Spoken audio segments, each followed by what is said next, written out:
Afternoon, everybody. We will start with a broadcast section with no embargo, followed by an embargoed section for 10:30 p.m. tonight. No live tweeting during the broadcast section, please, and use a microphone provided. Paul. Thank you. Hi, Ange. I was going to start with team news, any fresh injury concerns, and in particular Danso, Kulusevski and Richarlison, their status, please? No, nothing in terms of new outside those ones. Everyone else is fine training. Obviously, Roder's the other long-term one. Richie's training, probably not tomorrow, but chance for the weekend if he keeps training with the first team as he has been. He's getting better. Decky and Kevin probably progressing well, probably a week or two with them. Again, haven't joined in team training yet, but progressing well. How do you find the balance between obviously the league position, but you face a rival in Chelsea that's quite a special fixture for the supporters maybe, but also kind of one eye on Southampton game at the weekend and then the big one against Frankfurt next week? Yeah, I think you just got to sort of, like you said, there's an important game tomorrow night. I don't think you kind of can go past that it's an important fixture. It's an important fixture for the fans, it's an important fixture for our season. But even if you're sort of focusing on the other games, I think it's always better that you try and gain some momentum in terms of form and performance, leading into big games. So tomorrow's that opportunity. And just a general one, it's now been announced that semi-automated offside is coming in from next weekend, the 12th of April. What do you make of, first, the technology and also the timing? I don't have a massive sort of view on it. I guess if it happens quicker than what it currently does and is more accurate, because I've never felt really comfortable with those lines, the accuracy of those lines, then I guess it's a positive. I'd still like the assistants to make the decision so we don't have to wait around. But apparently it's an improvement in terms of timing and accuracy. So hopefully it works well. Thanks, Paul. Cristian Romero's not played a lot of football in recent weeks and months, so I wondered how you reacted to him playing 180 minutes in 4 days with Argentina. Is that helpful for the rest of your season, or would you rather he wasn't quite so exerted? I was delighted, mate, if he can get through 2 games with his national team. I think it's great for us. As you rightly mentioned, he hasn't played a lot of football, and footballers need to play. So rather than him sort of sitting around for 2 weeks, he needed games. I think you could see that even with the performances he had with us before. He, especially the Fulham game, by the 70th minute, he was pretty much cooked in terms of his physical fitness. So, again, through 2 games, international level, 2 tough games, I think is a positive. When you played Chelsea last time, they were being touted as possible title candidates, and results haven't really been that way for them since. But at home, they seem pretty strong. What have you made of their form and performances recently? Yeah, as you said, they're a talented squad, a good manager.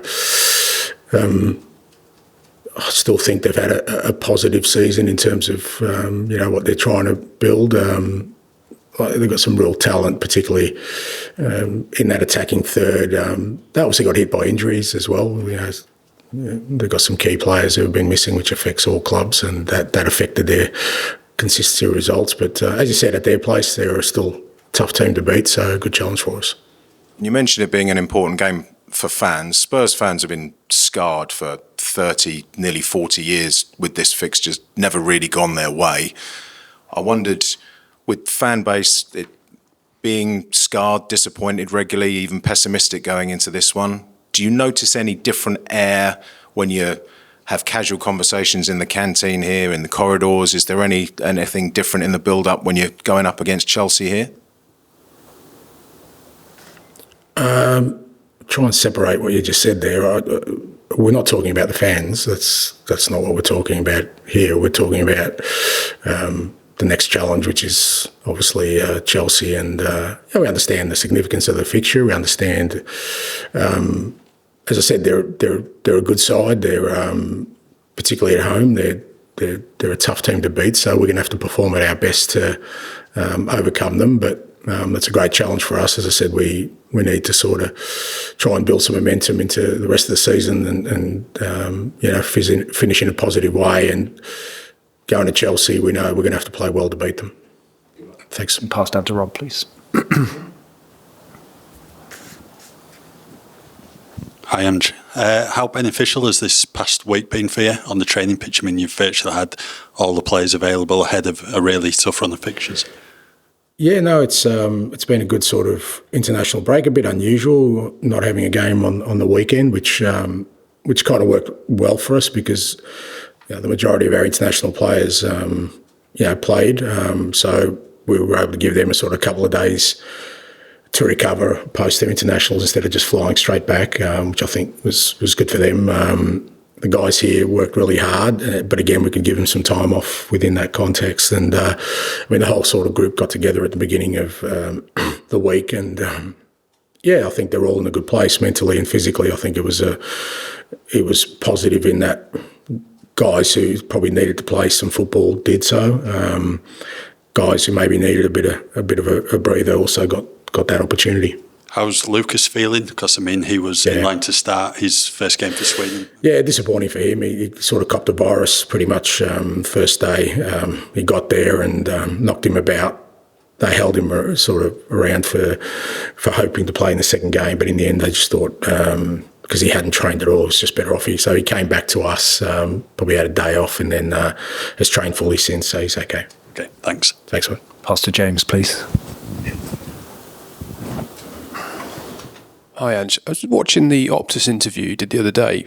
You were talking about you felt in hindsight you'd have taken a different approach to the start of the season. And I just wanted to get you to elaborate on that a little bit. What did you mean in terms of pre-season training or team selection early on? Or I thought it was pretty clear, mate. Maybe just listen to the interview again. I don't think there's anything else I need to expand on. Like I said, you kind of review things along the way. We'll probably review things probably at the end of the year, but my sense is that, we obviously had a lot of players who missed a lot of our pre-season, and we kind of went into the season probably a little bit underdone in terms of some of our key players, and I think we paid a price for that. And, I think, this pre-season might look a little bit different because we won't have as many international commitments as last year, but like I said in the interview, I think it's just stuff we'll review and try and adjust so that sort of pre-season, which I think is important for every sort of club, but, particularly for us from a physical perspective, we try and,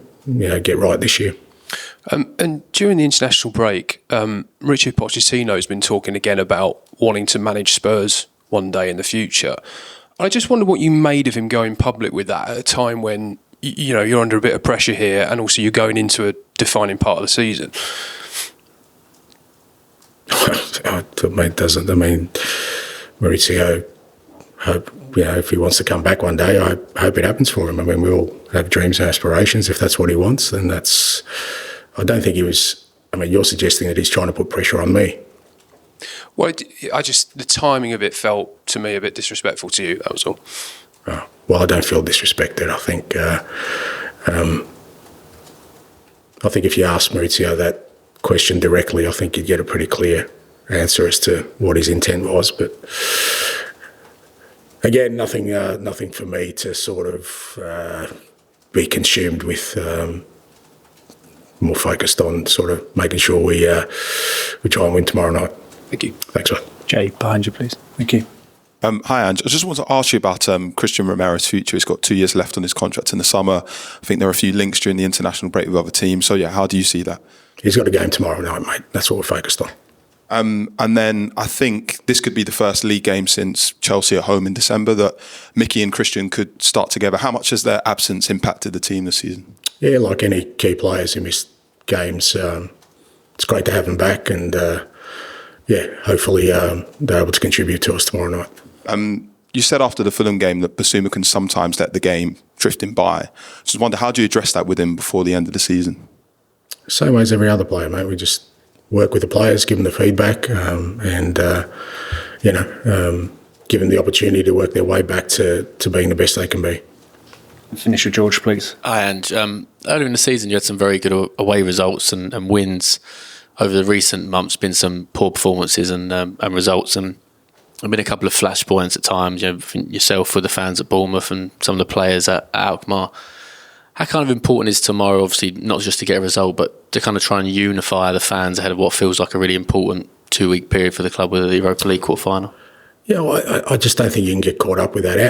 Our job, our role is, and our responsibility is to try and put in a strong performance tomorrow to win. That's it. You can't get consumed by, too many things that really are out of your control. And they're out of our control, how other people feel. What we can do is, like I said, perform against a tough opponent tomorrow and try and gain some momentum leading into an important part of the season for us. So that's where kind of our focus and the players' focus has been. I guess with tomorrow, is it a good dress rehearsal for Frankfurt in 2 weeks? Because it's a difficult away game. It's going to be loud. Players are going to be under pressure, and it's a chance to come through that. And they'll obviously have to do the same in 2 weeks. Yeah, I mean, it's a little bit different because, I think European competition and sort of knockout competition, it tends to be a little bit more cagey. But like you said, there's some elements there of playing away from home, against a sort of loud fan base and against a quality opponent where, certainly, if we can come through that test, then that gives you confidence about what's ahead. And I guess just finally, from your own point of view, James asked about Pochettino's quotes. There's been a lot of talk about your own future during the last 2.5 weeks. How do you kind of deal with that as a manager and as a human being, knowing that kind of cycle is being spoken about? I don't deal with it, mate. I mean, like I said, I know what my responsibilities are. I'm sure if the club decide to go in a different direction, there's some outstanding candidates out there for it. So, and you know what? Maybe somebody will think, Ange Postecoglou's not a bad coach. Maybe we'll take a punt on him. So, mate, it doesn't rock my world. It doesn't consume me. I'm here. I'm passionate about what we're doing. I was brought in to change the way the club plays, rejuvenate the squad, bring success. I'm focused on that, and that's what I'll keep doing. Thanks, bud. Okay, we'll end the broadcast section there. Move on to the embargoed section for 10:30 p.m. tonight. Done.